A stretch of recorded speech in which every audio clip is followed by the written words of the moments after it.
PK ലേണിംഗ്സിന്റെ SCRT ക്ലാസ്സുകളിലേക്ക് സ്വാഗതം. ബയോളജിയുടെ മൂന്നാമത്തെ ക്ലാസ്സാണ് നമ്മളിന്ന് നോക്കുന്നത്. ഇന്ന് നോക്കുന്നത് ഇന്ദ്രിയങ്ങൾ, അല്ലെ നമുക്ക് പഞ്ചേന്ദ്രിയങ്ങൾ എന്നാണ് നമ്മൾ പറയുന്നത്. സെൻസ് ഓർഗൻസ്, പഞ്ചേന്ദ്രിയങ്ങൾ എന്ന് പറയാൻ തന്നെ കാരണം 5 ഇന്ദ്രിയങ്ങൾ ഉള്ളത് കൊണ്ടാണ്. അപ്പം എന്തിനാണ് നമുക്ക് ഈ സെൻസ് ഓർഗൻസ് എന്ന് പറയുന്നത്? നമുക്ക് സെൻസ് ചെയ്യാൻ, അല്ലെ നമുക്ക് കാര്യങ്ങൾ അറിയാൻ, സെൻസ് ചെയ്യാനായിട്ടാണ് നമ്മൾ സെൻസ് ഓർഗൻസ് എന്ന് പറയുന്ന ഇത് നമ്മൾ ഉപയോഗിക്കുന്നത്. അതായത് ആ ഓർഗൻസ് നമ്മൾ ഉപയോഗിക്കുന്നത്. അപ്പം പ്രധാനമായിട്ടുള്ള ഈ 5 ഇന്ദ്രിയങ്ങൾ ഇതിൽ ഏതൊക്കെയാണ് എന്ന് ചോദിച്ചു കഴിഞ്ഞാൽ കണ്ണ്, അല്ലെ കണ്ണാണ് ഫസ്റ്റ് ഞാൻ പറയുന്നത്. കാര്യം കണ്ണാണ് അതിൽ എനിക്ക് ഏറ്റവും ഇമ്പോർട്ടൻ്റ് ആയിട്ട്, എല്ലാ ഓർഗൻസും ഇമ്പോർട്ടൻ്റ് ആണ്, കണ്ണാണ് അതിൽ ഏറ്റവും ഇമ്പോർട്ടൻ്റ് ആയിട്ട് എനിക്ക് തോന്നിയത്. അപ്പോൾ കണ്ണാണ് ആദ്യത്തെ സെൻസ് ഓർഗൻ.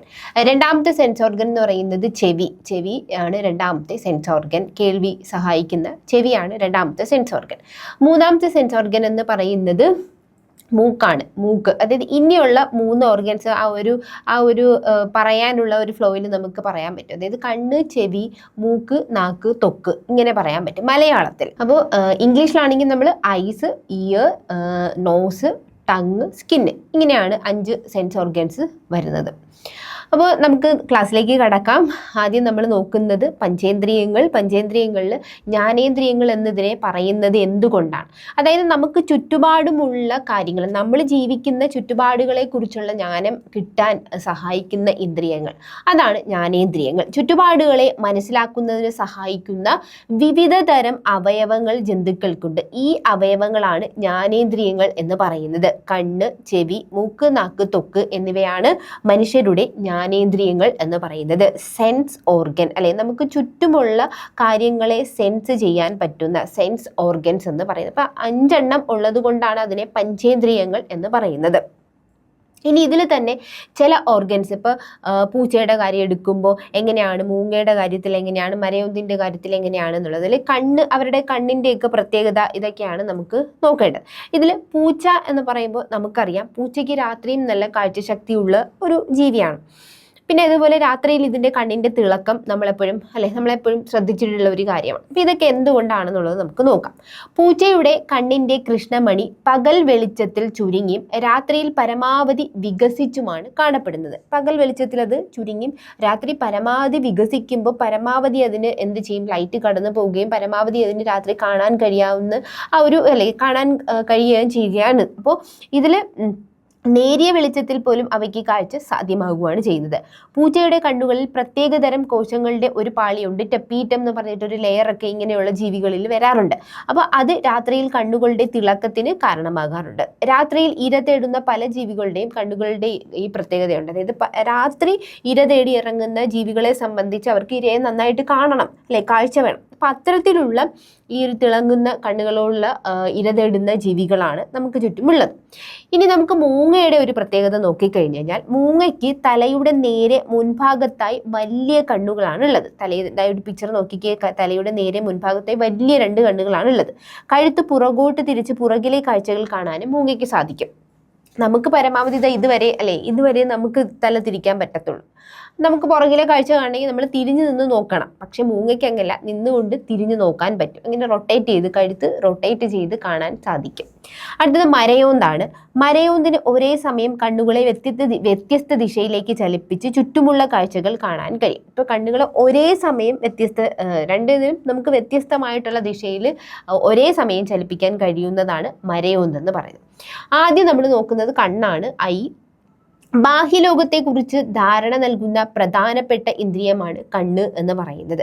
അല്ലെ നമുക്കിപ്പോൾ ഒരാൾ പറഞ്ഞ് മനസ്സിലാക്കി നമുക്ക് ചുറ്റുമുള്ള കാര്യങ്ങളെ പറഞ്ഞ് മനസ്സിലാക്കിപ്പിക്കുന്നതിനെക്കാട്ടി നമ്മൾ കണ്ട് മനസ്സിലാക്കുമ്പോഴാണ് നമുക്ക് കുറച്ചും കൂടി ഒരു അറിവ് കിട്ടുന്നില്ല. അപ്പോൾ ബാഹ്യലോകത്തെക്കുറിച്ചൊരു ധാരണ കിട്ടാൻ സഹായിക്കുന്ന ഒരു സെൻസ് ഓർഗനാണ് കണ്ണ് എന്ന് പറയുന്നത്. ഈ കണ്ണ് നമ്മുടെ തലയിൽ കാണപ്പെടുന്ന ആ ഒരു കുഴി, അതായത് നമ്മുടെ കണ്ണ് ഇവിടെയാണ് കാണപ്പെടുന്ന ഈ ഒരു കുഴിനെയാണ് നേത്രകോടരം എന്ന് പറയുന്നത്. എന്താണ് നേത്രകോടരം എന്ന് പറയുന്നത്? കണ്ണ് സ്ഥിതി ചെയ്യുന്നത് തലയോട്ടിയിലെ നേത്രകോടരത്തിൽ. കണ്ണുകളെ നേത്രകോടരത്തിൽ ഉറപ്പിച്ചു നിർത്തുന്നത്, ഈ കുഴിയിൽ നമുക്ക് ഈ കണ്ണിനെ ഉറപ്പിച്ചു നിർത്തണം, അതാണ് നേത്രപേശികൾ എന്ന് പറയുന്നത്. കണ്ണിനെ പൊടിപടലത്തിൽ നിന്നും സംരക്ഷിക്കുന്നത് കൺപീലികളാണ്. നമ്മുടെ ഈ കൺപീലികളാണ് പൊടിപടലത്തിൽ നിന്നൊക്കെ സംരക്ഷിക്കുന്നത്. പൊടിപടലം പതിക്കാതെയും വരണ്ടു പോകാതെയും സംരക്ഷിക്കുന്നത് കൺപോളകളാണ്, അല്ലെ ഐലിഡ്സ് ആണ്. ഐലാഷസും അതുപോലെ കൺപീലി ഐലാഷസും, കൺപോളയാണെങ്കിൽ ഐലിഡ്സും ആണ് പറയുന്നത്. ഇതാണ് പിക്ചർ, കണ്ണിൻ്റെ ഒരു മുൻഭാഗത്തിൻ്റെ ഒരു പിക്ചറാണ്. ഇതാണ്, ഈ കുഴിയാണ് നേത്രകോടരം എന്ന് പറയുന്നത്. ഈ നേത്രകോടരത്തിൽ കണ്ണിനെ അവിടെ നിർത്തുന്നത് ഈ നേത്രപേശികൾ വന്ന് അറ്റാച്ച് ചെയ്തിട്ടാണ് ഇവിടെ നിൽക്കാൻ പറ്റുന്നത്. ഇതാണ് കൺപീലി അല്ലെ, കൺപീലികൾ, ഐലാഷസ് എന്ന് പറയുന്നത്. ഇത് കണ്ണിൻ്റെ പോള അല്ലെ കൺപോളയാണ് കാണപ്പെടുന്നത്. ഈ കൺപോളയുടെ സൈഡിലായിട്ടാണ് കണ്ണുനീർ ഗ്രന്ഥി കാണപ്പെടുന്നത്. ഈ കണ്ണുനീർ ഗ്രന്ഥിയുടെ പ്രത്യേകത എന്ന് പറയുന്നത് ഈ ഗ്രന്ഥി എന്ത് ഉൽപ്പാദിപ്പിക്കുന്നു, കണ്ണുനീർ ഉൽപ്പാദിപ്പിക്കുന്നുണ്ട്. അപ്പോൾ കണ്ണുനീർ എന്ന് പറയുന്നത് നമ്മുടെ കണ്ണ് എപ്പോഴും വളരെ മോയ്സ്ചറൈസ് ആയിട്ട് നിൽക്കാൻ പറ്റും അല്ലെ. അത് ഒരിക്കലും ഇങ്ങനെ ഡ്രൈ ആകാതെ വളരെ ഈർപ്പമുള്ളതാക്കി ആക്കാൻ പറ്റുന്ന ഒരു കെൽപ്പുള്ള സാധനമാണ് ഇതെന്ന് പറയുന്നത് കണ്ണുനീരെന്ന് പറയും. അപ്പോൾ കണ്ണുനീരിൻ്റെ പ്രത്യേകത എന്ന് പറയുന്നത് അതിലൊരു എൻസൈം ഉണ്ട്, ലൈസോസൈം എന്ന് പറയുന്ന ഒരു എൻസൈമാണ്. ഇതെന്ന് പറയുന്നത് എന്ത് ചെയ്യും, അതായത് വെളിയിൽ നിന്നുള്ള ഈ ബാക്ടീരിയ ഇതുപോലെയുള്ളതിനെയൊക്കെ നശിപ്പിച്ച് കളയാനായിട്ടുള്ള കഴിവുള്ള ഒരു എൻസൈമാണ് ലൈസോസൈം എന്ന് പറയുന്നത്. ഇതാണ് ഈ ഒരു പിക്ചറിൽ പറഞ്ഞിരിക്കുന്നത്. അടുത്തത് നോക്കേണ്ടത് നേത്ര ആവരണം, അതായത് കൺജക്റ്റൈവ എന്ന് പറയും. നിങ്ങൾ എല്ലാവരും കേട്ടിട്ടുള്ള അസുഖമാണ് ചെങ്കണ്ണ് എന്ന് പറയുന്നത് അല്ലേ. മദ്രാസ് ഐ എന്നൊക്കെ അറിയപ്പെടുന്ന ഈ ചെങ്കണ്ണ് കൺജക്റ്റിവൈറ്റിസ് എന്നാണ് അറിയപ്പെടുന്നത്. അതായത് ഈ കൺജക്റ്റിവയെ ബാധിക്കുന്ന, നേത്രാവരണത്തിനെ ബാധിക്കുന്ന ഇൻഫെക്ഷൻ, അതാണ് കൺജക്റ്റിവൈറ്റിസ് എന്നറിയപ്പെടുന്നത്. അപ്പോൾ എന്താണ് കൺജക്റ്റിവ എന്ന് ചോദിച്ചു കഴിഞ്ഞാൽ, കോർണിയ ഒഴികെ കൺപോളകൾ ഉൾപ്പെടെയുള്ള കണ്ണിൻ്റെ മുൻഭാഗത്തെ പൊതിഞ്ഞു കാണുന്ന സ്ഥലമാണ് നേത്രാവരണം. കോർണിയ എന്ന് പറഞ്ഞാൽ നമുക്ക് ഈ ഒരു ഡോം ഷേപ്ഡ് ആയിട്ടുള്ള ബൾജായിട്ടുള്ള ആ ഒരു ഏരിയ ആണ് കോർണിയ എന്ന് പറയുന്നത്. ആ ഏരിയ ഒഴികെ കണ്ണിൻ്റെ മുൻഭാഗത്ത് പൊതിഞ്ഞു കാണപ്പെടുന്ന ഒരു സ്ഥലമാണ് നേത്രാവരണം. കണ്ണിനെ സംരക്ഷിക്കുക, ഈർപ്പമുള്ളതും വഴുവഴുപ്പുള്ളതുമാക്കുക, പൊടി, രോഗാണുക്കൾ, മറ്റ് പദാർത്ഥങ്ങൾ എന്നിവ കണ്ണിലേക്ക് കടക്കുന്നത് തടയുക എന്നതൊക്കെയാണ് ഇതിൻ്റെ ധർമ്മം, കൺജക്റ്റിവയുടെ ധർമ്മം എന്ന് പറയുന്നത്. ഇനി അടുത്തത് എന്താണ് ലാക്രിമൽ ഗ്ലാൻസ്, കണ്ണുനീർ ഗ്രന്ഥികൾ. നമ്മൾ തുടക്കത്തിൽ ആ ഒരു പിക്ചറിൽ പറഞ്ഞു, കണ്ണുനീർ ഉൽപ്പാദിപ്പിക്കുന്നത് കണ്ണുനീർ ഗ്രന്ഥികളാണ് അല്ലെ. കണ്ണുനീർ ഉൽപ്പാദിപ്പിക്കുന്നത് കണ്ണുനീർ ഗ്രന്ഥികളാണ്. ഈ ഗ്രന്ഥികൾ കൺപോളകൾക്ക് മുകളിലായി കാണപ്പെടുന്നു. കണ്ണുനീർ കണ്ണിൻ്റെ ഉപരിതലത്തെ ഈർപ്പമുള്ളതാക്കുന്നതിനും പോഷകങ്ങൾ നൽകുന്നതിനും മാലിന്യങ്ങൾ പുറന്തള്ളുന്നതിനും അത്യാവശ്യമാണ്. അതുപോലെ തന്നെ അണുബാധയിൽ നിന്ന് സംരക്ഷിക്കാൻ സഹായിക്കുന്ന ലൈസോസൈം എന്ന എൻസൈമുകൾ ഇതിൽ അടങ്ങിയിട്ടുണ്ട്. ഇതിൽ ശ്രദ്ധിക്കേണ്ടത് ഈ എൻസൈം വളരെ ഇമ്പോർട്ടൻ്റ് ആണ്. ലൈസോസൈം, കണ്ണുനീരിൽ അടങ്ങിയിരിക്കുന്ന എൻസൈം ഏതെന്ന് പലതവണ എക്സാമുകൾക്ക് ചോദിച്ചിട്ടുണ്ട്. അത് ലൈസോസൈമാണ്. ലൈസോസൈം എന്ന എൻസൈമാണ് അണുബാധകളിൽ നിന്നൊക്കെ രക്ഷിക്കുന്നത്, കണ്ണിൻ്റെ കണ്ണ് ഈർപ്പമുള്ള ഇതാക്കുന്നത്, മാലിന്യങ്ങളൊക്കെ അല്ലെ വേസ്റ്റ് ഒക്കെ പുറന്തള്ളാൻ സഹായിക്കുന്നതും ഈ ഒരു കണ്ണുനീരാണ്. അപ്പോൾ ലാക്രിമൽ ഗ്ലാൻഡ് ആണ് കണ്ണുനീരിനെ പ്രൊഡ്യൂസ് ചെയ്യുന്നത്. ഇനി കണ്ണിനെ തന്നെ നമുക്ക് 3 ലെയേഴ്സായിട്ട് നമുക്ക് പറയാൻ പറ്റും. കണ്ണിനെ നമുക്ക് 3 ലെയേഴ്സായിട്ട് പറയാൻ പറ്റും. ദൃഢപടലം, രക്തപടലം, ദൃഷ്ടിപടലം. ഇങ്ങനെയാണ് മലയാളത്തിൽ സ്ക്ലീറ, കൊറോയിഡ്, റെറ്റിന, ഇങ്ങനെയാണ് 3 ലെയേഴ്സ് എന്ന് പറയുന്നത്. ഈ സ്ക്ലീറ എന്ന് പറയുന്നത് ദൃഢപടലമാണ്. ഇവിടെ ഇത് ദൃഢം എന്ന് പറയുന്ന ആ വാക്കിൽ തന്നെയുണ്ട്, കണ്ണിന് എന്താണ് ഉറപ്പും സംരക്ഷണവും ഒക്കെ നൽകുന്ന ഒരു ലെയറാണ് സ്ക്ലീറ എന്ന് പറയുന്നത്. ഇനി കൊറോയിഡ് എന്ന് പറയുന്നത് രക്തപടലമാണ്. അപ്പം ഈ രക്തപടലത്തിലുള്ള പ്രത്യേകത എന്ന് പറയുന്നത് ഈ രക്തത്തിലൂടെയാണ് ഈ കണ്ണിന് വേണ്ടിയിട്ടുള്ള പോഷകങ്ങളും അതുപോലെ തന്നെ ഓക്സിജനും ഒക്കെ ലഭിക്കുന്നത്. അപ്പോൾ ഊഷ്മാവ് ക്രമീകരിക്കുന്നു, പോഷണവും ഓക്സിജനും ഒക്കെ നൽകുന്നത് ആരാണ്? ഈ കൊറോയിഡ്, രക്തപടലം എന്ന് പറയുന്ന ലെയറാണ്. 3ാമത്തെ ലെയറാണ് റെറ്റിന എന്ന് പറയുന്നത്, ദൃഷ്ടിപടലം. അപ്പോൾ ആ വാക്കിലുണ്ട്, ദൃഷ്ടി എന്ന് പറഞ്ഞു കഴിഞ്ഞാൽ പ്രതിബിംബം രൂപപ്പെടുന്നു, നമുക്ക് കാഴ്ച സാധ്യമാകാൻ വളരെ ഹെൽപ്പാക്കുന്ന ഒരു ലെയറാണ് റെറ്റിന എന്ന്. അപ്പോൾ ഈ 3 ലെയേഴ്സാണ് കണ്ണിൻ്റെ പാളികൾ എന്ന് പറയുന്നത്. ഇത് കണ്ണിൻ്റെ ഒരു പിക്ചറാണ്. ഞാനിപ്പോൾ പറഞ്ഞത് സ്ക്ലീറ എന്ന് പറയുന്നത് ഈ ഔട്ടർ ലെയറാണ് സ്ക്ലീറ. അതിന് തൊട്ട് ഉള്ളിലുള്ളതാണ് രക്തപടലം, കൊറോയിഡ് എന്ന് പറയുന്നത്. അതിനുള്ളിലുള്ളതാണ് ദൃഷ്ടിപടലം, റെറ്റിന എന്ന് പറയുന്നത്. ഇനി നമുക്കിതിൽ നോക്കാം. ഈ ഫ്രണ്ടിൽ വരുന്നതിൽ നമുക്ക് ഇതാണ് ഐറിസ് എന്ന് പറയുന്നത്. ഇതാണ് ഐറിസ് എന്ന് പറയുന്നത്. ഇതാണ് നമ്മുടെ ലെൻസ്. ഇതാണ് ലെൻസ്. ഇനി ഈ ഫ്രണ്ടിൽ കാണുന്ന ഇതുണ്ടോ, ഇതാണ് കോർണിയ എന്ന് പറയുന്നത്. ഇതാണ് സിലിയറി മസിൽസ് എന്ന് പറയുന്നത്. ഈ സിലിയറി മസിൽസ് ആണ് ഈ നമ്മുടെ ലെൻസിനെ നമ്മുടെ കണ്ണുമായിട്ട് അറ്റാച്ച് ചെയ്യാനൊക്കെ സഹായിക്കുന്നത് മസിൽസാണ്. അപ്പം അങ്ങനെയുള്ള മസിലാണ് ഇതെന്ന് പറയുന്നത്. ഇത് അക്വസറ, ഇത് വിട്രിയസ്. 2 അറകളാണ് നമുക്കുള്ളത്, നമ്മളിപ്പോൾ നോക്കും. ഇനി ഈ കാണപ്പെടുന്ന, അതായത് ഈ കാണപ്പെടുന്ന റെറ്റിനയുടെ ഉള്ളിൽ തന്നെ നമ്മൾ നോക്കിക്കഴിഞ്ഞ് കഴിഞ്ഞാൽ കോശപാളികളാണ് കാണപ്പെടുന്നത്. അതിലുള്ള ഈ കോശപാളിയാണ് ഗാംഗ്ലിയോൺ കോശപാളി. ഇതാണ് ബൈപോളാർ കോശപാളി എന്ന് പറയുന്നത്. ഈ ബൈപോളാർ കോശപാളി എന്ന് പറയുന്നത് പിന്നെ നമുക്കറിയാം, നമുക്ക് ഇതിലുള്ള പ്രകാശഗ്രാഹികളുണ്ട്. അതാണ് റോഡ് സെൽസും കോൺ സെൽസ് എന്ന് പറയുന്നത്. ഫോട്ടോ റിസപ്റ്റേഴ്സ് ആയിട്ടുള്ള സെൽസ് റോഡ് സെൽസും കോൺ സെൽസ് എന്ന് പറയുന്നത്. ഈ റോഡ് സെൽസ് ആണെങ്കിൽ നമുക്ക് എന്താ സഹായിക്കുന്നത്, അതിനെ പറ്റിയൊക്കെ നമ്മൾ നോക്കുന്നുണ്ട്. റോഡ് സെൽസ് ആണെങ്കിൽ നമുക്ക് വെട്ടം കുറഞ്ഞിരിക്കുമ്പോൾ, അതായത് ലൈറ്റിൻ്റെ ഇത് കുറഞ്ഞിരിക്കുമ്പോൾ നമുക്ക് കാണാൻ സഹായിക്കുന്നത് റോഡ് സെൽസും, വെട്ടത്തോ ഉള്ള ടൈമിലാണെങ്കിൽ അത് കോൺ സെൽസുമാണ് സഹായിക്കുന്നത്. ഇനി ഇതാണ് ഒപ്റ്റിക് നെർവ് എന്ന് പറയുന്നത്. ഈ ഒപ്റ്റിക് നെർവിൻ്റെ സ്റ്റാർട്ടിങ്ങിൻ്റെ ഇവിടെ വരുന്ന ഈ സെൽസുകളൊന്നും ഇല്ലാത്ത ഏരിയ ആണ് ബ്ലൈൻഡ് സ്പോട്ട്, അന്ധബിന്ദു എന്ന് പറയുന്നത്. ഇനി പീതബിന്ദു എന്ന് പറയുന്നത് നമുക്ക് യെല്ലോ സ്പോട്ടാണ്, അതായത് മാക്യുല എന്ന് പറയുന്നത്. കോൺ സെൽസ് കൂടുതലുള്ള ഒരു ഏരിയ, റോഡ് സെൽസ് ചിലപ്പോൾ ഉണ്ടാകാം, ചിലപ്പോൾ ആബ്സെൻ്റ് ആയിരിക്കാം, അങ്ങനെയുള്ള ഏരിയനെയാണ് മാക്യുല, പീതബിന്ദു എന്ന് പറയുന്നത്. അപ്പോൾ ഇത്രയാണ് നമ്മുടെ കണ്ണിൻ്റെ ഉൾഭാഗം, അതായത് മുഖ്യ ഭാഗങ്ങൾ എന്ന് പ്രധാനപ്പെട്ട ഭാഗങ്ങൾ പറയുന്നത്. അപ്പോൾ നമുക്കതിൽ ഓരോ ഭാഗങ്ങൾ എടുത്ത് നോക്കാം. ദൃഢപടലം, രക്തപടലം, ദൃഷ്ടിപടലം, ഈ 3 ലെയേഴ്സ് ആണെന്ന് അറിയാം. അതിലെ ആദ്യത്തേതാണ് ദൃഢപടലം, ബാഹ്യപാളിയാണ്. കണ്ണിന് ഉറപ്പും സംരക്ഷണവും നൽകുന്ന ഭാഗമാണ്. അതിൽ വെളിയിലത്തെ ഭാഗമാണ് കോർണിയ. കണ്ണിൻ്റെ സുതാര്യമായ മുൻഭാഗം, പ്രകാശത്തെ കണ്ണിലേക്ക് പ്രവേശിക്കുന്നത് ഈ പറയുന്ന കോർണിയാണ്.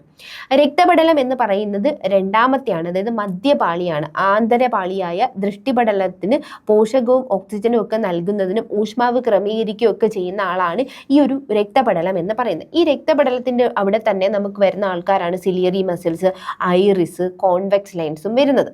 ഈ സിലിയറി മസിൽസ് സഹായിക്കുന്നത് അറിയാലോ, ലെൻസിൻ്റെ വക്രത വ്യത്യാസപ്പെടുത്തുന്ന ആളാണ് സിലിയറി മസിൽസ് എന്ന് പറയുന്നത്.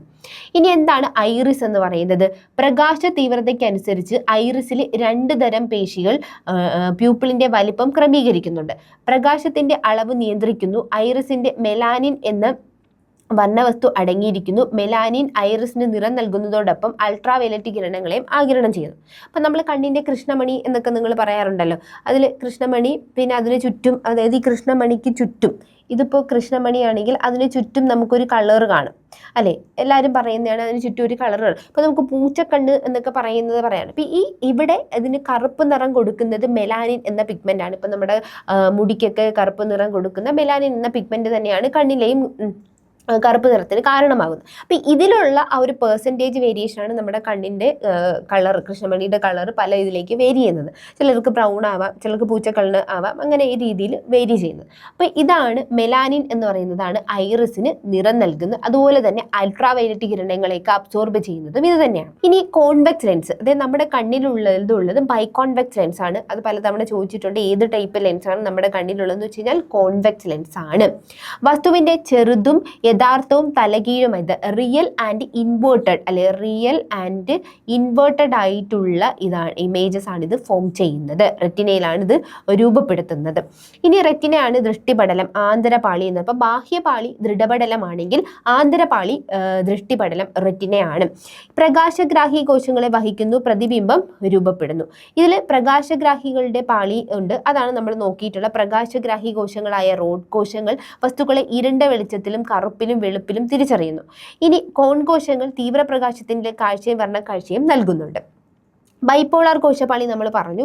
ഈ പ്രകാശഗ്രാഹികളിൽ നിന്ന് ഗാംഗ്ലിയോൺ കോശങ്ങളിലേക്ക് സന്ദേശങ്ങളെ കൊടുക്കുന്ന ഒരു ഇന്റർമീഡിയറ്റ് ആയിട്ട് ആക്ട് ചെയ്യുന്ന ആളാണ് ആരെന്ന് പറയുന്നത് ഈ പ്രകാശം. ഇപ്പോൾ റോഡ് സെൽസും കോൺ സെൽസും ആരിലേക്ക് കൊടുക്കുകയാണ്? ഗാംഗ്ലിയോൺ പാളിയിലേക്ക് കൊടുക്കാനായിട്ട് നിൽക്കുന്ന ആളാണ് ബൈപോളാർ കോശപാളി എന്ന് പറയുന്നത്.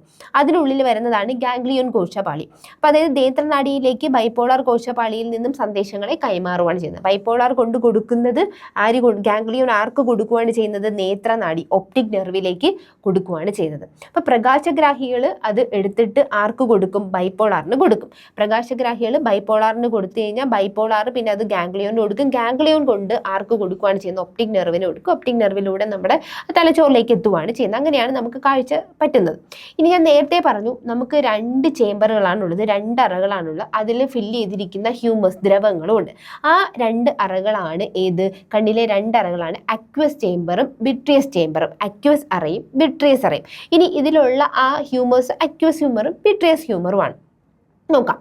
കണ്ണിന് 2 അറകളാണ് ഉള്ളത്. കോർണിയയ്ക്കും ലെൻസിനും ഇടയിലുള്ള അറയാണ് അക്വസ് അറ എന്ന് പറയുന്നത്. കോർണിയ നമുക്ക് ഈ ഒരു പിക്ചറിൽ തന്നെ ഞാൻ കാണിച്ചു തരാം.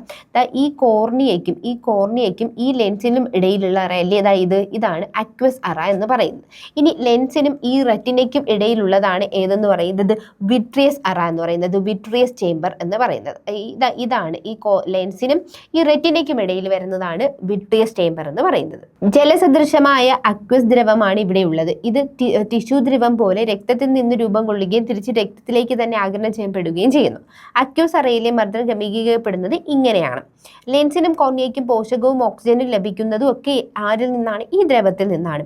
ലെൻസിനും റെറ്റിനയ്ക്കും ഇടയിലുള്ള അറയാണ് വിട്രിയസ് ചേംബർ എന്ന് പറയുന്നത്. ഇവിടെയുള്ള ജെല്ലി പോലുള്ള സുതാര്യമായ വിട്രസ് ദ്രവം നേത്രഗോളത്തിന്റെ ആകൃതിയൊക്കെ ഈ ഹ്യൂമേഴ്സ് ഒക്കെയാണ് എന്ത് ചെയ്യുന്നത്? കണ്ണിന്റെ ആകൃതിയൊക്കെ നിലനിർത്തുന്നതും ഇവർ തന്നെയാണ്. അതായത് പിക്ചറിൽ നോക്കിക്കേ, അക്വസ് ചേംബറും വിട്രിയസ് ചേംബർ. ഇവിടെയാണ് വിട്രിയസ് ചേംബർ. ലെൻസിനും റെറ്റിനയ്ക്കും ഇടയിലുള്ളതും കോർണിയയ്ക്കും ലെൻസിനും ഇടയിലുള്ളത് അക്വസ് ചേംബറിലുള്ള അക്വസ് ദ്രവമാണ്. റെറ്റിനയിൽ നിന്ന് നേത്രനാടി ആരംഭിക്കുന്ന ഭാഗത്ത് പ്രകാശഗ്രാഹി കോശങ്ങളില്ല. കാഴ്ചയില്ലാത്ത ഈ ഭാഗത്തിനെയാണ് നമ്മൾ നേരത്തെ പറഞ്ഞ ബ്ലൈൻഡ് സ്പോട്ട്, അന്ധബിന്ദു എന്ന് പറയുന്നത്. റെറ്റിനയിൽ നിന്നും ഒപ്റ്റിക് നെർവിലേക്ക് ആരംഭിക്കുന്ന ഭാഗത്ത് പ്രകാശഗ്രാഹി കോശങ്ങളൊന്നുമില്ല. ഇല്ലാതിരിക്കുമ്പോൾ അവിടെ നമുക്ക് കാണാൻ പറ്റുന്നില്ല. അതുകൊണ്ടാണ് അവിടെ അന്ധബിന്ദു എന്നറിയപ്പെടുന്നത്. കോൺ കോശങ്ങൾ ഏറ്റവും കൂടുതലായി കാണപ്പെടുന്ന റെറ്റിനയുടെ ഭാഗമാണ് പീതബിന്ദു, മാക്യുല. ഇപ്പം ഈ ഇടയ്ക്ക് നടന്നിട്ട് ഒരു 10th ലെവൽ എക്സാമിനും ഈ മാക്യുലയെ പറ്റിയൊക്കെ ചോദിച്ചിട്ടുണ്ട് കേട്ടോ. അപ്പം മാക്യുല എന്ന് പറയുന്നത് ഏറ്റവും കൂടുതലായിട്ട് കോൺ സെൽസ് കാണപ്പെടുന്ന ഭാഗമാണ് മാക്യുല, പീതബിന്ദു എന്ന് പറയുന്നത്. അപ്പം നമ്മൾ കോർണിയയിൽ നിന്നും ആരംഭിച്ചു അക്വസ് ദ്രവത്തിൽ നിന്നും പ്യൂപ്പിളിൽ നിന്നും ലെൻസിൽ നിന്നും വിട്രിയസ് ദ്രവം, പിന്നെ റെറ്റിന. ഇങ്ങനെയാണ് ആ ഒരു ഫ്ലോ ചാർട്ട്, അതായത് കാഴ്ചയുടെ ആ ഒരു ഫ്ലോ ചാർട്ട് ഇങ്ങനെയാണ് പോകുന്നത്. കോർണിയയ്ക്ക് പിന്നിൽ കാണപ്പെടുന്ന ഭാഗമാണ് ഏതെന്ന് പറയുന്നത്?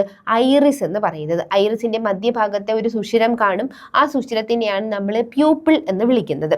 2 മുതൽ 3 വരെ മില്ലിമീറ്ററാണ് പ്യൂപ്പിളിന്റെ സാധാരണ വലിപ്പം. പ്യൂപ്പിളിന്റെ വലിപ്പം കൂടുന്നതിലൂടെ സാധാരണയിലും 16 മടങ്ങ് അധികം പ്രകാശത്തെ എന്ത് ചെയ്യുന്നുണ്ട്? റെറ്റിനയിലേക്ക് പതിപ്പിക്കാനാകും.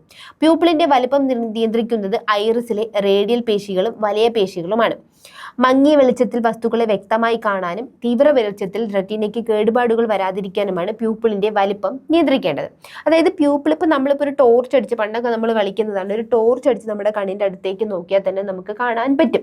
അതായത് ആ പ്യൂപ്പിളിന്റെ സൈസ് കൂടുന്നതും കുറയുന്നതും കാണാൻ പറ്റും. അതായത് നമ്മൾ അടുത്തോട്ട് പോകുമ്പോൾ, അതായത് തീവ്രമായിട്ടുള്ളൊരു വെളിച്ചം വരുമ്പോഴത്തേക്കും പ്യൂപ്പിളിന്റെ സൈസ് എന്ത് ചെയ്യും? കുറയും. കാര്യം അങ്ങനെ ഒരു വലിയ ഇൻറ്റൻസിറ്റിയിൽ ലൈറ്റ് റെറ്റിനയിലേക്ക് പോയി അങ്ങനെ അതിനൊരു കേടുപാട് സംഭവിക്കാതിരിക്കാൻ വേണ്ടിയിട്ട്, അതായത് ഈ അകത്തേക്ക് പോകുന്ന ലൈറ്റിൻ്റെ ആ ഒരു അളവിനെയൊക്കെ നിയന്ത്രിക്കുന്നത് ഈ പ്യൂപ്പിളിൻ്റെ സൈസ് അനുസരിച്ചിട്ടാണ്. ഈ പ്യൂപ്പിളിൻ്റെ സൈസിനെ റെഗുലേറ്റ് ചെയ്യുന്നത് തന്നെ ഈ 2 മസിൽസുകളാണ്. അതായത് റേഡിയൽ മസിൽസും അതുപോലെ സർക്കുലാർ മസിൽസും, വലയ പേശികളും കൂടെ ചേർന്നിട്ടാണ്. റേഡിയൽ മസിൽസും അതുപോലെ തന്നെ സർക്കുലാർ മസിൽസും കൂടെ ചേർന്നിട്ടാണ് ഇതിൻ്റെ ആ ഒരു സൈസിനെ റെഗുലേറ്റ് ചെയ്യുന്നത്. ഈ മസിൽസിൻ്റെ കോൺട്രാക്ഷൻ ആണ് എന്ത് ചെയ്യുന്നത്? ഇതിലേക്ക് അതായത് പ്യൂപ്പിളിൻ്റെ സൈസ് കൂടുന്നതും കുറയുകയും ചെയ്യുന്നത്. അപ്പോൾ അതെങ്ങനെയാണെന്നുള്ളത് നമുക്ക് ഈ ഒരു പിക്ചറിൽ നോക്കാം. നമ്മളൊരു തീവ്രപ്രകാശം, ഞാൻ പറഞ്ഞു, നമ്മളിപ്പോൾ ഒരു ടോർച്ച് കണ്ണിൻ്റെ ഏറ്റവും അടുത്തോട്ട് അടിക്കുകയാണെങ്കിൽ ഈ വലയ പേശികൾ എന്ത് ചെയ്യും? അങ്ങ് കോൺട്രാക്ട് ചെയ്യും. വലയ പേശികൾ എന്ന് പറയുന്നത് സർക്കുലാർ മസിൽസ് ആണ്. അത് കയറി അങ്ങ് കോൺട്രാക്ട് ചെയ്യും. കണ്ട് ഇതങ്ങ് കോൺട്രാക്ട് ചെയ്യുമ്പോൾ ഇതിൻ്റെ സൈസ് അങ്ങ് വളരെ കുറയും.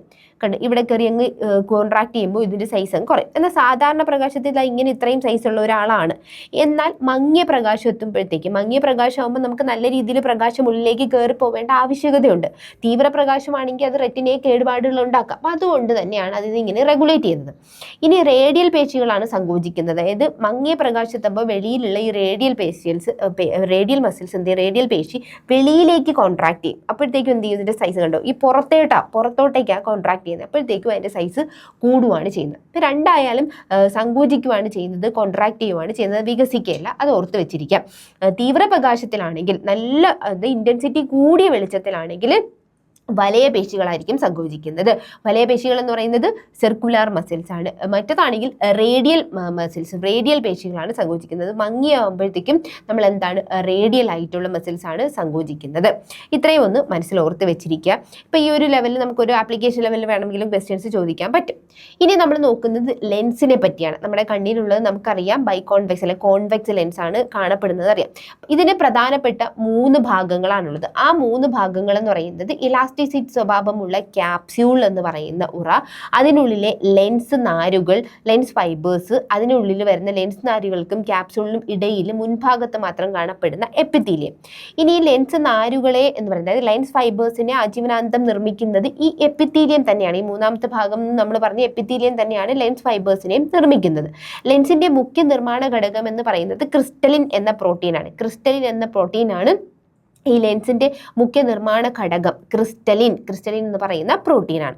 അക്വസ് ദ്രവത്തിൽ നിന്നാണ് ലെൻസിന് പോഷകങ്ങൾ സ്വീകരിക്കുന്നത്. പ്രായവുമായി ബന്ധപ്പെട്ട മാറ്റങ്ങൾ ലെൻസിന്റെ വഴക്കത്തെയും സുതാര്യതയും ഒപ്പം കാഴ്ചയും ബാധിക്കുന്നുണ്ടല്ലേ. നമുക്കൊരു ഏജ് കൂടുന്നതനുസരിച്ചിട്ട് നമ്മുടെ കാഴ്ചയ്ക്കൊക്കെ പ്രശ്നം വരുന്നത് ഇതൊക്കെയാണ്. ലെൻസിനുള്ള എന്തെങ്കിലും ആ ഒരു വഴക്കും വരുന്നത്, ഫ്ലെക്സിബിലിറ്റി ഒക്കെ പോകുന്നത് ഒരു പ്രശ്നമാകാറുണ്ട്. ലെൻസിനെ സിലിയറി പേശികളിലേക്ക് ഉറപ്പിച്ചിരിക്കുന്നത് ലിഗമെന്റ്സ് വെച്ചിട്ടാണ്. സിലിയറി പേശികളുമായിട്ട് ബന്ധിപ്പിച്ചിരിക്കുന്നത് ലിഗമെന്റ്സ് വെച്ചിട്ടാണ് ബന്ധിപ്പിച്ചിരിക്കുന്നത്. ഇനി നമ്മൾ എപ്പോഴും കേൾക്കുന്നതാണ് പവർ ഓഫ് അക്കോമഡേഷൻ എന്ന് പറയുന്നത്. എന്താണ് ഈ പവർ ഓഫ് അക്കോമഡേഷൻ എന്ന് പറയുന്നത്? നമുക്ക് അടുത്തുള്ള വസ്തുക്കളെയും കാണാൻ പറ്റും, അകലെയുള്ള വസ്തുക്കളെയും കാണാൻ പറ്റും. ഇത്തരത്തിൽ അടുത്തുള്ളതായാലും അകലെയുള്ള വസ്തുക്കളായാലും ഇതിന് ഇമേജ് എവിടെ നമുക്ക് കിട്ടുന്നുണ്ട്? റെറ്റിനയിൽ കറക്റ്റ് കിട്ടുന്നുണ്ട് അല്ലെ. റിയൽ ഇൻവേർട്ടഡ് ആയിട്ടുള്ള തലകീഴായി, യഥാർത്ഥവും തലകീഴവുമായിട്ടുള്ള ഒരു ഇമേജ് ആണ് നമുക്ക് കിട്ടുന്നത്. ഈ ഒരു അടുത്തായാലും അകലെയായാലും ഇങ്ങനെ ഈ ഒരു പ്രതിബിംബം റെറ്റിനയിൽ കൃത്യമായി പതിപ്പിക്കാൻ ആർക്ക് കഴിവുണ്ട്? കണ്ണിന് ആ ഒരു കഴിവുണ്ട്. ആ ഒരു പവർ, കണ്ണിന്റെ ആ ഒരു പവറിനെയാണ് പവർ ഓഫ് അക്കോമഡേഷൻ എന്ന് വിളിക്കുന്നത്. ലെൻസിന്റെ കർവേച്ചർ, അതായത് ലെൻസിന്റെ ആ ഒരു വക്രതയിൽ സിലിയറി പേശികളുടെ പ്രവർത്തന ഫലമായി വ്യത്യാസം വരുത്തിയിട്ടാണ് ഇത് സംഭവിക്കുന്നത്. അതായത് ലെൻസിന്റെ കർവേച്ചറിൽ ആര് മാറ്റം വരുത്തുന്നുണ്ട്? സിലിയറി മസിൽസ് മാറ്റം വരുത്തുന്നുണ്ട്. ഈ ഒരു പിക്ചറിൽ നോക്കിയാൽ നോർമൽ അവസ്ഥയിൽ, അതായത് അകലെയുള്ള വസ്തുക്കളെ നോക്കുമ്പോൾ ഈ സിലിയറി മസിൽസ് വിശ്രമാവസ്ഥയിൽ ഇരിക്കുകയാണ് ചെയ്യുന്നത്. ലിഗമെന്റ്സ് എല്ലാം കൂടി വലിഞ്ഞിരുന്നിട്ട് ഈ ലെൻസിന് ഈ ഒരു ടൈപ്പ് സ്ട്രക്ചറാണ് കിട്ടുന്നത്. ഇനി അടുത്തുള്ളതാകുമ്പോഴത്തേക്ക് നോക്കിക്കുക ലെൻസിന്റെ സ്ട്രക്ചർ. ഇങ്ങനെ ഇതിലുള്ള കർവേച്ചറിൽ ആര് വ്യത്യാസം വരുത്തും? സിലിയറി മസിൽസ് വ്യത്യാസം വരുത്തും. ഇങ്ങനെ സിലിയറി മസിൽസ് വ്യത്യാസപ്പെടുത്തിയാണ് സിലിയറി മസിൽസിന്റെ ആക്ഷൻ കാരണമാണ് ലെൻസിന്റെ സ്ട്രക്ചറിൽ തന്നെ നമുക്ക് വ്യത്യാസം കിട്ടുന്നത്. ഇങ്ങനെയാണ് വക്രതയിൽ ഉണ്ടാകുന്ന മാറ്റം നമുക്ക് കാണാൻ പറ്റുന്നത്. സിലിയറി മസിൽസ് ആണ് അതിന് കാരണമാകുന്നത്. ഇനി നമ്മൾ നോക്കുന്നത് റെറ്റിന. എന്താണ്? റോഡ് കോശങ്ങൾക്ക് സിലിണ്ടർ ആകൃതിയും കോൺ കോശങ്ങൾക്ക് കോൺ ആകൃതി. അപ്പൊ റെറ്റിനയിലുള്ള ഫോട്ടോ റിസെപ്റ്റർ സെൽസ് ആണ് റോഡ് സെൽസും കോൺ സെൽസും. അതിൽ തന്നെ റോഡ് കോശങ്ങൾ എന്ന് പറയുന്നത് നോക്കിക്കേ, റോഡ് ലൈക്ക് സ്ട്രക്ചർ ആണ്, അല്ലെങ്കിൽ ഷേപ്പാണ് വരുന്നത്. കോൺ എന്ന് പറയുന്നത് ആ പേര് പോലെ തന്നെയാണ് വരുന്നത്. കോൺ കോശങ്ങളുടെ പ്രകാശഗ്രാഹിയായിട്ടുള്ള സെൽസുകളാണ്. അതിൽ കോൺ ലൈക്ക് സ്ട്രക്ചർ ആണ് ആർക്ക് വരുന്നത്? കോൺ കോശങ്ങൾക്ക് വരുന്നത്. റോഡ് കോശങ്ങൾ എന്ന് പറയുന്നത് 9 കോടിയിലധികം, ഏറ്റവും കൂടുതൽ വരുന്നത് നമുക്ക് റോഡ് സെൽസ് ആണ്. എന്നാൽ കോൺ കോശങ്ങൾ ഏകദേശം 45 ലക്ഷവുമാണ് വരുന്നത്. റോഡ് കോശങ്ങളിലെ വർണ്ണകം റോഡോപ്സിനും കോൺ കോശങ്ങളിലെ വർണ്ണകം ഫോട്ടോപ്സിനും. അപ്പോൾ ഇതൊരു പിഗ്മെന്റ്സ് കൂടി പ്രൊഡ്യൂസ് ചെയ്യുന്നുണ്ട്. റോഡ് സെൽസ് പ്രൊഡ്യൂസ് ചെയ്യുന്ന പിഗ്മെന്റ്സ് ആണെങ്കിൽ റോഡോപ്സിനും, നമ്മുടെ കോൺ സെൽസ് ആണെങ്കിൽ ഐഡോപ്സിൻ അല്ലെങ്കിൽ ഫോട്ടോപ്സിൻ എന്ന് പറയുന്ന പിഗ്മെന്റ് ആണ് പ്രൊഡ്യൂസ് ചെയ്യുന്നത്. രണ്ട് വർണ്ണകങ്ങളും ഓപ്സിൻ എന്ന പ്രോട്ടീനും വൈറ്റമിൻ എയിൽ നിന്ന് രൂപപ്പെടുന്ന റെറ്റിനാൽ, അതായത് വൈറ്റമിൻ എയിൽ നിന്നുള്ള റെറ്റിനാൽ. ഇത് എവിടുന്നാണ് കിട്ടുന്നത്? Vitamin A. ഇതിൽ നിന്ന് കിട്ടുന്ന റെറ്റിനാലും അതുപോലെ ഓപ്സിൻ എന്ന് പറയുന്ന പ്രോട്ടീനും കൂടെ ചേർന്നിട്ടാണ് ഉണ്ടാകുന്നത്. പക്ഷേ ഈ റോഡോപ്സിനും ഫോട്ടോപ്സിനുള്ള റെറ്റിനാലിന്റെ രാസഘടന, അതിൻ്റെ ആ ഒരു സ്ട്രക്ചർ എങ്ങനെയായിരിക്കും? റെറ്റിനാലിലുണ്ട് സ്ട്രക്ചർ വ്യത്യാസപ്പെട്ടിരിക്കുന്നു. അതുകൊണ്ടാണ് അതും വ്യത്യാസപ്പെട്ടിരിക്കുന്നത്. ഇനി ഇതിൻ്റെ സ്ട്രക്ചർ നമ്മൾ പറഞ്ഞു. ഇതെന്ന് പറയുന്നത് കോൺ കോശങ്ങൾ, കോൺ സ്ട്രക്ചറും ഒരു റോഡ് ഷേപ്ഡ് ആയിട്ടുള്ള റോഡ് കോശങ്ങളെ നമ്മൾ നോക്കി. ഇനി പ്രകാശഗ്രാഹികളിൽ നിന്ന് മസ്തിഷ്കത്തിലേക്ക്, അതായത് ഫോട്ടോ റിസെപ്റ്റേഴ്സ് ടു ബ്രെയിനിലേക്ക് എങ്ങനെയാണെന്ന് വെച്ച് കഴിഞ്ഞാൽ, പ്രകാശഗ്രാഹികളിലെ പ്രാഥമിക ന്യൂറോ ട്രാൻസ്മിറ്റർ ആയിട്ട് പ്രവർത്തിക്കുന്നത് ഗ്ലൂട്ടാമേറ്റ് ആണ്. ഇതിൽ പ്രധാന ന്യൂറോ ട്രാൻസ്മിറ്റർ എന്ന് പറഞ്ഞാൽ നിങ്ങൾക്ക് അറിയാമായിരിക്കും. അപ്പോൾ രണ്ട് ന്യൂറോൺസിന് ഇടയിൽ ഇവർക്ക് മെസ്സേജ് പാസ് ചെയ്യാനായിട്ട് ഒരു സിനാപ്സ് എന്ന് പറയുന്ന ഒരു ഏരിയ ഉണ്ട് കേട്ടോ. ഞാൻ ജസ്റ്റ് ഒന്ന് കാണിച്ചു തരാം. ഇതാണ്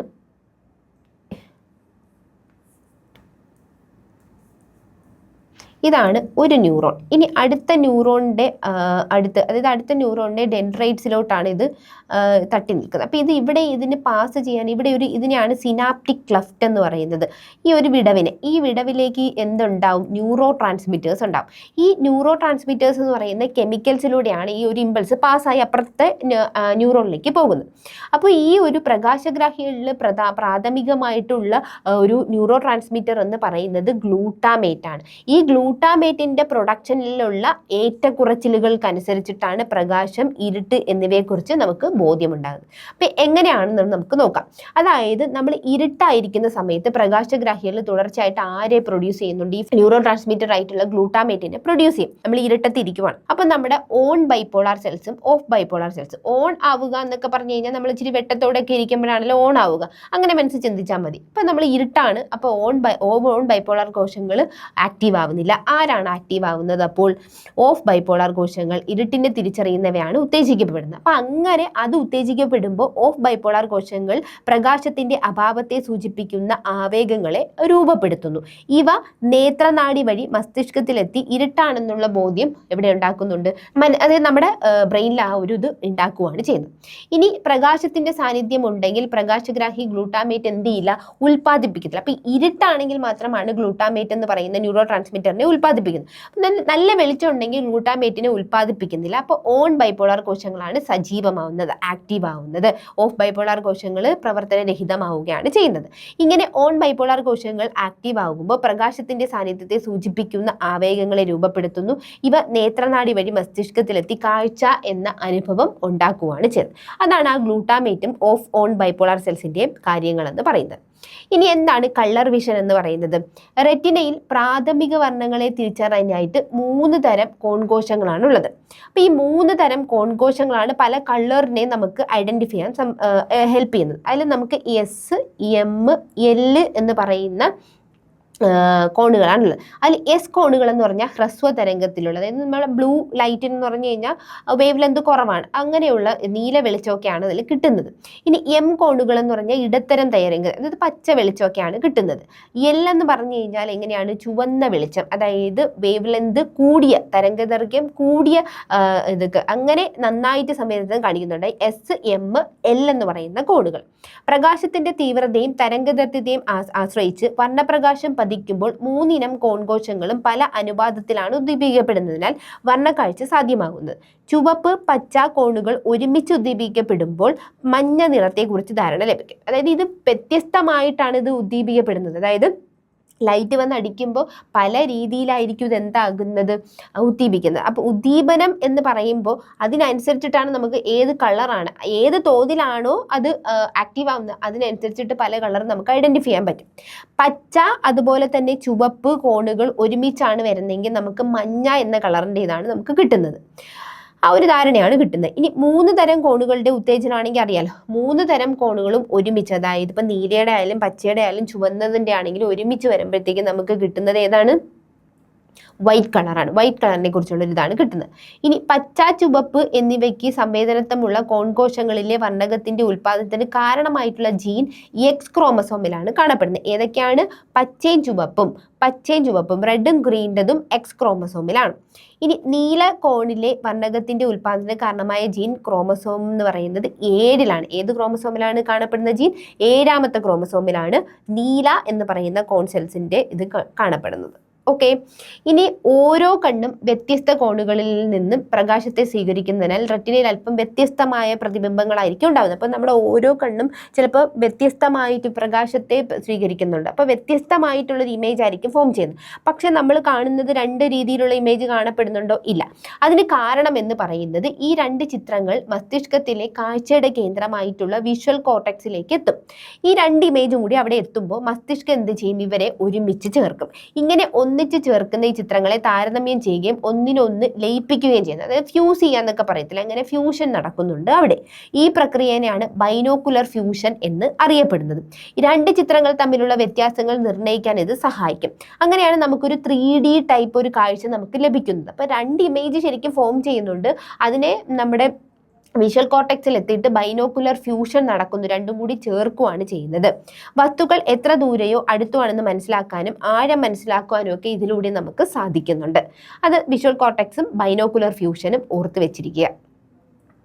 ഇനി ഒക്ടോബർ മാസത്തിലെ 2ാമത്തെ വ്യാഴാഴ്ചയാണ്, 2ാമത്തെ സെക്കൻഡ് തേഴ്സ്ഡേ ആണ് എന്തായിട്ട് ആചരിക്കുന്നത്? ലോക കാഴ്ച ദിനമായിട്ട് ആചരിക്കുന്നത്. നേത്രാരോഗ്യ സംരക്ഷണത്തിലുള്ള അവബോധം വളർത്തുന്നതിനാണ് ഇങ്ങനെ WHO-യും അതുപോലെ തന്നെ അന്തർദേശീയ അന്ധത തടയൽ ഏജൻസി ഇവ 2ഉം കൂടി ചേർന്നിട്ടാണ് ഈ ഒരു ദിനം ആചരിക്കുന്നത്. ഈ ദിനം ആചരിക്കാൻ ആഹ്വാനം ചെയ്തത് ഇവ 2പേരുമാണ്. കുട്ടികളുടെ കാഴ്ച സംരക്ഷിക്കുന്നതിനായി സ്ക്രീനിൽ ഉപയോഗ സമയം കുറയ്ക്കുക, പതിവ് കാഴ്ച പരിശോധനകൾ പ്രോത്സാഹിപ്പിക്കുക, അവതരിപ്പിക്കുക എന്നിവയും ഇതിൽ ഉൾപ്പെടുന്നുണ്ട്. ഇനി 14 ഭാഷകളിൽ ലഭ്യമായ ഒരു സൗജന്യ ആപ്ലിക്കേഷനാണ് WHO ഐസ് എന്ന് പറയുന്നത്.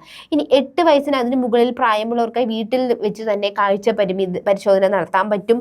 അതുപോലെ കണ്ണട, തിമിര ശസ്ത്രക്രിയ പോലുള്ള ചെലവ് കുറഞ്ഞ മാർഗങ്ങളിലൂടെ ചില കാഴ്ച പരിമിതികൾ നമുക്ക് പരിഹരിക്കാനും പറ്റും. അപ്പം അത്തരത്തിലുള്ള കാര്യങ്ങളൊക്കെ കൈകാര്യം ചെയ്തിട്ടുണ്ട്. അപ്പം നമ്മൾ കാഴ്ച ദിനമായിട്ട് ആചരിക്കുന്നതെന്ന് പറയുന്നത് ഒക്ടോബർ മാസത്തിലെ 2nd Thursday ആണ്.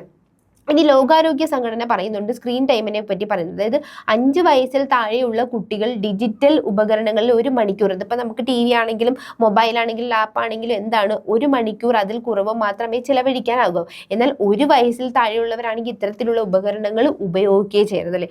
അമ്മമാരൊക്കെ ഉണ്ടെങ്കിൽ ശ്രദ്ധിക്കുക, ഇങ്ങനെയൊക്കെയാണ് WHO പറയുന്നത്. പക്ഷെ നമ്മുടെ കുട്ടികൾ ആരും ഫോളോ ചെയ്യുന്നില്ല. 5 വയസ്സിൽ താഴെയാണെങ്കിൽ 1 മണിക്കൂറാണ് കൃത്യമായിട്ട്. ഇവർ ശരിക്കും ഒരു ദിവസം അതുമായിട്ട് ഇരിക്കാറുണ്ട് അല്ലേ. ഇനി നമുക്ക് സ്ലെല്ലൻ ചാർട്ട് അറിയാം. കാഴ്ച പരിശോധിക്കാനായിട്ട് നമ്മൾ ഉപയോഗിക്കുന്ന ചാർട്ടാണ് സ്ലെല്ലൻ ചാർട്ട് എന്ന് പറയുന്നത്. ഈ സ്ലെല്ലൻ ചാർട്ട് കണ്ടെത്തിയത് ഡച്ച് നേത്രരോഗ വിദഗ്ധനായിട്ടുള്ള ഹെർമൻ സ്ലെല്ലനാണ്. 1862 ഇത് കണ്ടെത്തിയത്. ഇതിനൊരു പ്രത്യേകത നോക്കിക്കഴിഞ്ഞാൽ ഈ എന്ന് പറഞ്ഞത് കണ്ടോ, ഈ എന്ന് പറയുന്ന ഈ ഒരു ലെറ്ററിന്റെ ഒരു സൈസ് അല്ല താഴോട്ട് വരുമ്പോൾ. അപ്പോൾ കാഴ്ച പരിശോധിക്കാൻ സാധാരണയായി ഉപയോഗിച്ച് വരുന്ന ഈ ചാർട്ടിൽ പല വലിപ്പത്തിലുള്ള അക്ഷരങ്ങളാണ് ഉള്ളത്. മുകളിൽ നിന്നും താഴേക്ക് വരുന്നതോറും വലിപ്പം എന്താണ് നോക്കിക്കേ, കുറഞ്ഞു വരുവല്ലേ ചെയ്യുന്നത്. വലിപ്പം കുറഞ്ഞു വരികയാണ് ചെയ്യുന്നത്. അക്ഷരങ്ങൾ ക്രമീകരിച്ചിരിക്കുന്നത് അങ്ങനെയാണ്. 1862 ഡച്ച് നേത്രരോഗ വിദഗ്ധനായിരുന്നിട്ടുള്ള ഹെർമൻ സ്ലെല്ലനാണ് ഈ ഒരു സ്ലെല്ലൻ ചാർട്ട് കണ്ടെത്തിയത്. ഇനി നമുക്ക് നോക്കേണ്ടത്, ചാപ്റ്ററിൽ അങ്ങനെ ഒരു നേത്രരോഗങ്ങളെ പറ്റി വലിയ രീതിയിൽ പറഞ്ഞിട്ടില്ല. അപ്പോൾ നമുക്ക് കുറച്ച് അത്യാവശ്യമുള്ള ഒരു നേത്രരോഗങ്ങൾ പഠിച്ചിരിക്കാം. നമുക്ക് എല്ലാവർക്കും അറിയാവുന്നതാണ് ഷോർട്ട് സൈറ്റും ലോങ് സൈറ്റും എന്ന് പറയുന്നത്. ഷോർട്ട് സൈറ്റ് എന്ന് പറഞ്ഞാൽ ആ വാക്കിൽ തന്നെയാണ് ഷോർട്ടായിട്ടുള്ള ഏരിയയിൽ മാത്രമുള്ള സൈറ്റേ നമുക്ക് കിട്ടുന്നുള്ളൂ. അതായത് നമുക്ക് അടുത്തുള്ള വസ്തുക്കളെ നേരെ എന്ത് ചെയ്യാൻ പറ്റും, കാണാൻ പറ്റും. പക്ഷെ ദൂരെയുള്ള സൈറ്റ് നമുക്ക് കിട്ടുന്നില്ല. അതാണ് ഷോർട്ട് സൈറ്റ് എന്ന് പറയുന്നത്. ഇതിന് പ്രധാനപ്പെട്ട കാരണം എന്ന് പറയുന്നത് ദൈർഘ്യമുള്ള നേത്രഗോളം, നമ്മുടെ ഐബോളിന് എന്ത് പറ്റുവാണ്, ദൈർഘ്യമാവുകയാണ് ചെയ്യുന്നത്. സാധാരണയായിട്ട് നമുക്കിപ്പോൾ ഇത് ലെൻസ് ആണെങ്കിൽ ലൈറ്റ് റേസ് ഇങ്ങനെ കയറി കഴിഞ്ഞു കഴിഞ്ഞാൽ ഇത് നമ്മുടെ റെറ്റിന, ഈ റെറ്റിനയിൽ തന്നെയാണ് വന്ന് വീഴേണ്ടത്. പക്ഷേ ഇതെന്ത് ചെയ്യും, ഈ ഒരു ഇമേജ് കോൺസെൻട്രേറ്റ് ചെയ്യുന്നത് ഇപ്പം നമുക്ക് ഷോർട്ട് സൈറ്റ് ഉള്ള ആൾക്കാരാണെങ്കിൽ ഇതെന്താണ്, റെറ്റിനയുടെ ഫ്രണ്ടിൽ വന്നാണ് നിൽക്കുന്നത്, അതിലേക്ക് വീഴുന്നില്ല. അപ്പം നമ്മുടെ കണ്ണിൻ്റെ ബാക്കിൽ ചെന്ന് വീഴുന്നതിന് പകരം ഇതിൻ്റെ ഫ്രണ്ടിൽ ചെന്നാണ് ഇതിങ്ങനെ നിൽക്കുന്നത്. അതുകൊണ്ടാണ് ഇങ്ങനെ ഇവർക്ക് കാണാൻ പറ്റാത്തത്. ഇനി ഇതിൽ നമുക്ക് ചികിത്സ എന്ന് പറയുന്നത് പലതവണ എക്സാമിന് ചോദിച്ചിട്ടുള്ളതാണ്. കോൺകേവ് ലെൻസ് ആണ് ഏതിൽ ഉപയോഗിക്കേണ്ടത്, ഷോർട്ട് സൈറ്റിന് ഉപയോഗിക്കേണ്ടത്. അല്ലെങ്കിൽ കോൺകേവ് ലെൻസ് ഉള്ള കണ്ണടയോ അല്ലെങ്കിൽ കോൺടാക്ട് ലെൻസോ സർജറിയോ ഒക്കെ ചെയ്തത് മാറ്റാൻ കഴിയും. ലോങ് സൈറ്റ് ആകുമ്പോൾ ഇതിൻ്റെ ഓപ്പോസിറ്റ് ആണ്. അതായത് ലോങ് ഡിസ്റ്റൻസിലുള്ള സാധനങ്ങൾ നമുക്ക് കാണാൻ പറ്റും, പക്ഷെ അടുത്തുള്ളതിനെ വ്യക്തമായി കാണുന്നില്ല. ഇത് എന്തുകൊണ്ടാണ്? നേത്രഗോളം മറ്റതിന് ഓപ്പോസിറ്റ് ചെറുതാകുന്നത് കൊണ്ട് ലെൻസിന്റെ വക്രത കുറയുകയാണ് ചെയ്യുന്നത്. കോൺവെക്സ് ലെൻസ്, ഇതിന്റെ ചികിത്സ എന്ന് പറയുമ്പോൾ കോൺവെക്സ് ലെൻസ് ആണ്. ഇവിടെ കോൺകേവ് ലെൻസ് ആണെങ്കിൽ ലോങ് സൈറ്റിന് കോൺവെക്സ് ലെൻസ് ആണ് വരുന്നത്. ഈ ലെൻസ് ഉള്ള കണ്ണട ഉപയോഗിക്കുക, അല്ലെങ്കിൽ കോൺടാക്ട് ലെൻസോ അല്ലെങ്കിൽ സർജറിയോ ആണ് ഇതിന് നമുക്ക് ചികിത്സയായിട്ട് നൽകാൻ പറ്റുന്നത്. പിന്നെ ഉള്ളതാണ് അസ്റ്റിഗ്മാറ്റിസം. ഇതും പലതവണ എക്സാമിന് ചോദിച്ചിട്ടുണ്ട്. അസ്റ്റിഗ്മാറ്റിസം മാറ്റാനായിട്ട് ഉപയോഗിക്കേണ്ട ലെൻസ് ഏതാണ്? സിലിണ്ടറിക്കൽ ലെൻസ് ആണ്. ഇതിന് ഉപയോഗിക്കേണ്ടത്. അസ്റ്റിഗ്മാറ്റിസം എന്ന് പറഞ്ഞാൽ കോർണിയയുടെ ക്രമരഹിതമായിട്ടൊരു ആകൃതി കോർണിയ ആകൃതി ഇല്ലാണ്ട് ഇങ്ങനെ ക്രമരഹിതമായിട്ട് ആയി പോകുന്നതാണ് അസ്റ്റിഗ്മാറ്റിസം എന്ന് പറയുന്നത്. കർവേച്ചറിലും എന്ത് ചെയ്യുന്നുണ്ട്, വ്യത്യാസം വരുന്നുണ്ട്. ഇനിയുള്ളതാണ് തിമിരം, കാറ്ററാക്ട് എന്ന് പറയുന്നത്. അതായത് തിമിരം എന്ന് പറഞ്ഞാൽ ഈ ലെൻസ് എന്തായിട്ട് മാറും, അധാര്യമായിട്ട് ഒപ്പേക്കായിട്ട് മാറും. അപ്പോൾ എന്ത് ചെയ്യുന്നില്ല, ലൈറ്റിന് കയറി പോകാൻ പറ്റാത്തൊരവസ്ഥയാണ്. അതാണ് തിമിരം എന്ന് പറയുന്നത്. ശസ്ത്രക്രിയയിലൂടെ ശസ്ത്രക്രിയ നടത്തി ആ ലെൻസിനെ മാറ്റി ആർട്ടിഫിഷ്യൽ ആയിട്ടുള്ള ഒരു ലെൻസിനെ അവിടെ ഇംപ്ലാന്റ് ചെയ്യുക എന്നുള്ളതാണ് ഇതിലെ ഒരു ചികിത്സ എന്ന് പറയുന്നത്, തിമിരം. പിന്നെ നമ്മൾ എല്ലാവരും കേട്ടിട്ടാണ് ഗ്ലോക്കോമ എന്ന് പറയുന്നത്. എന്തുകൊണ്ടാണ് ഗ്ലോക്കോമ എന്ന് വെച്ച് കഴിഞ്ഞാൽ, ഗ്ലോക്കോമ പ്രഷർ കൂടുന്നതാണ് കണ്ണിന്. എന്തുകൊണ്ട് കൂടുന്നു എന്ന് ചോദിച്ചാൽ അഗ്വസ്രവത്തിന്റെ പുനരാകിരണം തടസ്സപ്പെടും. ഇത് അബ്സോർഷൻ തടസ്സപ്പെടുമ്പോഴത്തേക്കും എന്ത് ചെയ്യും, മർദ്ദം കൂടും. അല്ലെ, ഫ്ലൂയിഡ് ആണ് അതിനുള്ളിൽ കിടന്ന് ഫ്ലൂയിഡ് കൂടുമ്പോഴത്തേക്കും അതിലെ മർദ്ദം കൂടി നേത്രനാഡി വരെ തകരാറിലാവുകയാണ് ചെയ്യുന്നത്. അപ്പം ഇതിന് നമുക്ക് ചികിത്സ നൽകാൻ പറ്റുന്നത് ലേസർ ചികിത്സയോ മരുന്നുകളോ ശസ്ത്രക്രിയയോ ഒക്കെ ചെയ്തിട്ടാണ് ഇതിന് ചെയ്യാൻ പറ്റുന്നത് ഗ്ലോക്കോമയെ സംബന്ധിച്ച്. പിന്നെ നമ്മൾ ആദ്യമേ പറഞ്ഞു കൺജക്റ്റിവ, അതിനെ നേത്രാവരണത്തിനെ ബാധിക്കുന്ന അസുഖമാണ്. അപ്പോൾ ബാക്ടീരിയൽ ആവാം, വൈറൽ ആവാം, അല്ലെ ബാക്ടീരിയൽ കൺജക്റ്റിവൈറ്റീസും ഉണ്ട്, വൈറൽ കൺജക്റ്റിവൈറ്റീസും ഉണ്ട്. അങ്ങനെ നേത്രാവരണത്തിനെ ബാധിക്കുന്ന അസുഖമാണ്, അണുബാധയാണ് ചെങ്കണ്ണ് എന്ന് പറയുന്നത്. ഇത് നമുക്ക് മരുന്നുകൾ, അതായത് ആന്റിബയോട്ടിക്, ഓയിൻമെന്റ്, ഇപ്പം ആന്റിവൈറൽ നമുക്ക് ഉപയോഗിക്കാം. വൈറൽ കൺജക്റ്റിവൈറ്റീസ് ആണെങ്കിൽ ആന്റിവൈറലും ഒക്കെ ഉപയോഗിക്കുന്നുണ്ട്. ഓയിൻമെന്റ് ആയിട്ടോ തുള്ളികളായിട്ടോ ഒക്കെ കണ്ണിന് ഒഴിച്ചാണത് നമുക്ക് മാറ്റാൻ പറ്റുന്നത്. പിന്നെ ഡയബറ്റിക് ആയിട്ടുള്ള, ഇപ്പോൾ ഡയബറ്റീസ് എന്ന് പറയുന്ന ഒരു അസുഖം പഠിക്കുമ്പോൾ അതിൽ വരുന്ന ഒരു കോംപ്ലിക്കേഷനാണ് ഡയബറ്റിക് റെറ്റിനോപ്പതി, ഡയബറ്റിക് ന്യൂറോപ്പതി, ഇങ്ങനെയൊക്കെ പല സിറ്റുവേഷൻസ് വരാറുണ്ട്. അപ്പോൾ റെറ്റിനോപ്പതി എന്ന് പറയുമ്പോൾ അതായത് പ്രമേഹം നിയന്ത്രണ വിധേയമല്ലാത്തൊരു അവസ്ഥയിൽ ഇത് എന്ത് സംഭവിക്കുകയാണ് ചെയ്യുന്നത്, നമ്മുടെ ബ്ലഡ് വെസൽസ് ഒക്കെ പൊട്ടിയിട്ട് കാണാൻ പറ്റാത്തൊരവസ്ഥയിലേക്ക് പോകും. ബ്ലഡ് വെസൽസ് ഒക്കെ, കണ്ണിൻ്റെ ബ്ലഡ് വെസൽസ് ഒക്കെ പൊട്ടി കാണാൻ പറ്റാത്തൊരവസ്ഥയിലേക്ക് പോവുകയാണ് ചെയ്യുന്നത്. ഡയബറ്റിക് റെറ്റിനോപ്പതി ചികിത്സിക്കുന്നതും ലേസർ ചികിത്സ വഴിയും ശസ്ത്രക്രിയ വഴിയും ഒക്കെ നമുക്ക് ചെയ്യാൻ പറ്റുന്നതാണ്. പിന്നെ ഉള്ളതാണ് നൈറ്റ് ബ്ലൈൻഡ്നെസ് എന്ന് പറയുന്നത്, നിശാന്തത. അത് വൈറ്റമിൻ എയുടെ അഭാവം മൂലമാണ് ഉണ്ടാകുന്നത്. അപ്പോൾ വൈറ്റമിൻ എ ഇല്ലാത്തത് കൊണ്ട് ഒരു അസുഖം വരുവാണെങ്കിൽ സ്വാഭാവികമായ ഒരു ചികിത്സ എന്താണ്, വൈറ്റമിൻ എ കൊടുക്കുക എന്നുള്ളതാണ്. അപ്പോൾ വൈറ്റമിൻ എ ആണെങ്കിൽ ഒന്നുകിൽ ഭക്ഷണം കഴിക്കുക, അല്ലെങ്കിൽ ഏതെങ്കിലും സപ്ലിമെൻറ്റ്സ്, അല്ലെങ്കിൽ ഏതെങ്കിലുമൊക്കെ അതിൻ്റെ വൈറ്റമിൻ ടാബ്ലറ്റ്സ് ഒക്കെ കഴിക്കുക എന്നുള്ളതാണ് അതിൻ്റെ ചികിത്സ എന്ന് പറയുന്നത്. പിന്നെ ഉള്ളതാണ് സീറോഫ്താൽമിയ. സീറോ എന്ന വാക്കിൽ തന്നെയുണ്ട് ഡ്രൈ ആവുക എന്നുള്ളതാണ്. അതായത് ദീർഘകാലം വൈറ്റമിൻ എയുടെ അഭാവം മൂലം കോർണിയ എന്താണ്, അധാര്യമാകുന്ന ഒരു അവസ്ഥയാണ്, അല്ലെ, വളരെ ഇങ്ങനെ ഡ്രൈ ആയിട്ട് കണ്ണ് കാണപ്പെടുന്ന അവസ്ഥയാണ് സീറോഫ്താൽമിയ എന്ന് പറയുന്നത്. ഇതിൽ വൈറ്റമിൻ എ അടങ്ങിയ ഭക്ഷണം കഴിക്കുക, കോർണിയ മാറ്റിവെക്കൽ, ഇപ്പം വലിയ രീതിയാകുമ്പോൾ കോർണിയ പോകും, അല്ലെ, ഗുരുതരമായിട്ടുള്ളൊരവസ്ഥയാകുമ്പോഴത്തേക്കും കാഴ്ച തന്നെ പോകാനൊക്കെ ചാൻസ് ഉള്ളതാണ് ഈ സീറോഫ്താൽമിയ എന്ന് പറയുന്നത്. അപ്പം അതുകൊണ്ട് വളരെ ശ്രദ്ധിക്കുക എന്നുള്ളതാണ്. അപ്പം ഇത്രയാണ് നമുക്ക് ഈ ഒരു ക്ലാസ്സിൽ നോക്കാനുള്ളത്. സെൻസ് ഓർഗൻസ് എന്ന് പറയുമ്പോൾ നമ്മൾ 5 എണ്ണം ഉണ്ട്, പഞ്ചേന്ദ്രിയങ്ങളാണ്. പക്ഷേ ഇതിൽ ഐസ് മാത്രമേ നമ്മൾ നോക്കിയിട്ടുള്ളൂ. ഐസാണ് കുറച്ച് അധികം നമുക്ക് പഠിക്കാനുള്ളത്. അടുത്ത ക്ലാസ്സോടുകൂടി നമ്മുടെ ഈ ഒരു പഞ്ചേന്ദ്രിയങ്ങൾ അല്ലെങ്കിൽ സെൻസ് ഓർഗൻസ് കംപ്ലീറ്റ് ആവുന്നതാണ്. അപ്പോൾ ഇതുവരെ കാര്യങ്ങൾ ഈ ഒരു ചാപ്റ്റർ, ഞാൻ ഈ 2 ചാപ്റ്ററിനെ റെഫർ ചെയ്തിട്ടാണ് ഇത് എടുത്തിട്ടുള്ളത്. മാറി വന്നിട്ടുള്ള SCERT 5ാം ക്ലാസ്സിലെ 7ാമത്തെ ചാപ്റ്ററും 10ാം ക്ലാസ്സിൻ്റെ 3ാമത്തെ ചാപ്റ്ററും, അല്ലെ, സംവേദനകൾക്കു പിന്നിലും ഇന്ദ്രിയജാലം, 5ാം ക്ലാസ്സിൻ്റെ ഇന്ദ്രിയജാലം, 10ാം ക്ലാസ്സിൻ്റെ സംവേദനങ്ങൾക്ക് പിന്നിൽ എന്ന് പറയുന്ന ചാപ്റ്റേഴ്സ്. അപ്പോൾ ഈ ചാപ്റ്ററിലൂടെയൊക്കെ ഒന്ന് വായിച്ച് നോക്കുക, ഈ ക്ലാസ് ഒന്ന് കേൾക്കുക. നമുക്കിതിൻ്റെ അടുത്ത പാർട്ടുമായിട്ട് വീണ്ടും കാണാം.